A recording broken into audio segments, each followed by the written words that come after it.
caused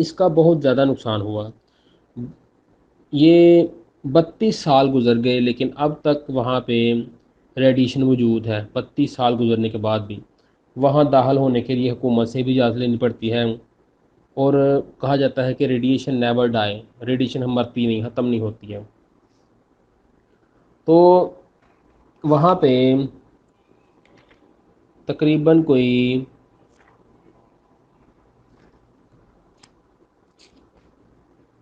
جو ہاں یہ جو ریڈیشن ہے اس کے بارے میں کہا جاتا ہے کہ اگر ریڈیشن آپ کو 1000 ملی سیورٹس وولٹ اس کا جو ہے نا یونٹ ہے ماپنے کا، تو if you in take sudden death, یعنی آپ اس سے اچانک موت ہو سکتی ہے. اگر 10,000 ملی سیورٹس آپ کو، 1,000 نہیں سوری 10,000 ملی سیورٹس اگر ایک دم وہ ملتی ہے تو انسان کی اچانک وہاں مطلب یکدم ڈیتھ ہو جاتی ہے. اگر 6,000 ملی سیورٹس اگر آپ کو لگاتار مل رہی ہے تو ول ڈائی آفٹر دا 1 منتھ، 1 مہینے کے بعد موت ہو جاتی ہے. اس کے بعد یہ 1 ہفتے کے بعد اگر 5,000 ملی سیورٹس ملتی ہے تو 1 مہینے کے بعد اگر 1,000 ملی سیورٹس ملتی ہے تو سیریس ال ڈکریز آور وائٹ بلڈ سیلز، انسان سیریس قسم کی بیمار ہو جاتا ہے اگر اس کو لگاتار 1,000 ملی سیورٹس میں یہ مل رہی ہے ریڈیشن تو. اور وائٹ بلڈ سیل بننا شروع ہو جاتے ہیں.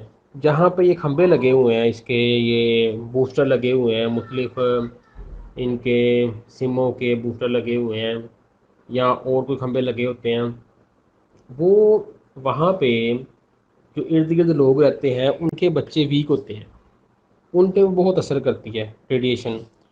اور ہلا میں اگر پرندہ کوئی جا رہا ہو نا تو ریڈیشن کی لائن اگر گزر رہی ہے اس سے اگر وہ ٹکرا گیا نا تو وہ رستہ بھول جائے گا یا وہ مر جائے گا، اس کا دماغ مطلب بند ہو جائے گا، اس کو پتہ ہی نہیں، یہ یاد ہی نہیں رہے گا کہ میں نے کس طرف جانا ہے. وہ یہ تعین نہیں کر پائے گا، پھر وہ بیچارہ گھومتا رہے گا، کبھی بھی اپنے گھونسلے پہ نہیں پہنچ پائے گا. اتنی خطرناک ہے یہ. تو اس کے بارے میں یہ جو لیکیج ہوئی اس سے کتنا نقصان ہوا، پھر اسپارمنا کا کیا کردار رہا وہاں پہ، اب ہم اس کو دیکھتے ہیں. بتایا جاتا ہے کہ ایک سی ٹی اسکین کی 1 سیکنڈ میں 10 ملی سیورٹ کی ڈوز ہوتی ہے، یعنی سی ٹی اسکین بھی ہماری باڈی کے لیے نقصان دہ ہے. جو ریڈیشن اندر جا رہی ہے اسے ایک یونٹ کہتے ہیں ملی سیورٹس. اس کے بارے میں ہم آگے پڑھتے ہیں کہ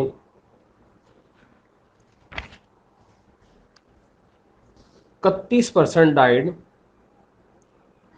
31% جو 31 لوگ ہیں اسی وقت مر گئے. اس کے بعد 1,30,000 injured in the accident due to super strong radioactivity. یہ بہت ہی اسٹرانگ قسم کی ریڈیو ایکٹیویٹی کی وجہ سے 1,30,000 لوگ زخمی ہوئے. اس کے بعد 2,40,000 پیپل ور افیکٹڈ، 2,40,000 پیپل اس سے افیکٹڈ ہوئے. یہ تقریباً 24 لاکھ، 2,40,000 نہیں 24 لاکھ لوگ اس سے افیکٹڈ ہوئے، یعنی ان کو وہاں سے ہجرت کرنی پڑی، بیمار ہو گئے، وہاں پہ ریڈ سیل بننا بند ہو گئے، وائٹ سیل بننا بند ہو گئے. بہت انتہائی خطرناک قسم کی کنڈیشن پیدا ہوگی وہاں پہ. تو 29 لوگ 1 ہفتے کے بعد مر گئے. 31 لوگ اسی ٹائم مر گئے، 29 لوگ 1 ہفتے کے بعد مر گئے.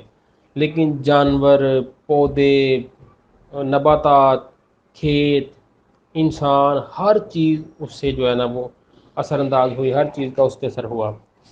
کہتے ہیں physical test of people who were exposed to the excessive radioactivity showed a dramatic decrease of white blood cell with a decrease of immunity as well as ability to reproduce blood doctors has no way to control.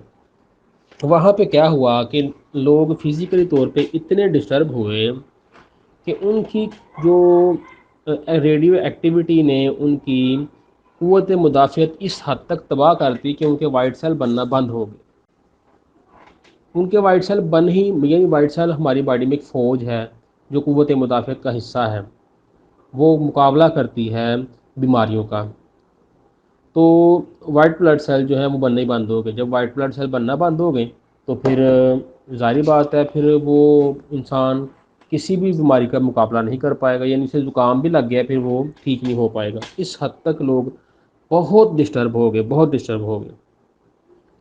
تو وہاں پہ doctor جو ہیں ان کے پاس کوئی حل نہیں تھا کہ ہم کیا کریں۔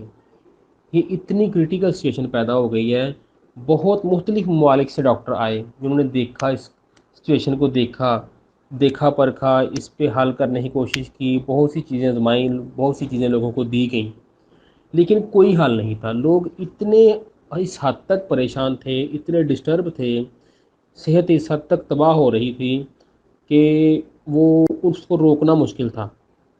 ڈاکٹرز کے پاس کوئی بھی اس کا مطلب حل نہیں تھا کہ اس کو کیسے روکا جائے۔ پھر ایک جاپان کی این جی او آئی، جاپان کی این جی او نے لوگوں کو اسپائرلنا دی جس سے لوگوں کے وائٹ بلڈ سیل بننا شروع ہوئے۔ تو وہ جاپان کی این جی او کے بعد آنے سے جب اسپائرلنا کے کیا اثرات آئے اس کے بارے میں ہم انشاءاللہ کل پڑھیں گے کہ جو اسپائرلنا کھانے سے لوگوں میں کیا مثبت اثرات آئے تو کس سے کیا بہتری آئی۔ لیکن اب تک ریڈیو ایکٹیویٹی کے اثرات وہاں پہ موجود ہیں، بچے اب تک اپاہج پیدا ہوتے ہیں، اب تک اس کے اثرات وہاں پہ ہیں، لیکن اسپائرلنا نے کیا کرشمے دکھائے اس کو ہم انشاءاللہ کل پڑھیں گے۔ یہ اس کا تعارف تھا اسپائرلنا کا، انشاءاللہ ہم اس کو کل پڑھیں گے باقاعدہ سے۔ بہت شکریہ، السلام علیکم۔